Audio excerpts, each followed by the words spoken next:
Причините за омазняването и затлъстяването на черния дроб са свързани с неправилният начин на живот, както казваме. Това е най-вече свързано с пациентите, които имат наднормено тегло, които малко се движат, които потребяват въглехидратни диети, така наречените придобили популярно junk food и пациенти, които на практика имат неправилен начин на живот, така с две думи, ако може да се каже.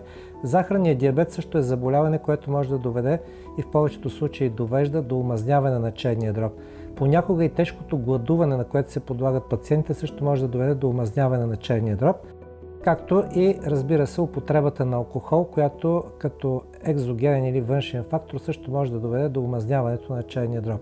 Някои заболявания, като вирусните хепатити и особено вирусния хепатит С, също води до омазняване на черния дроб.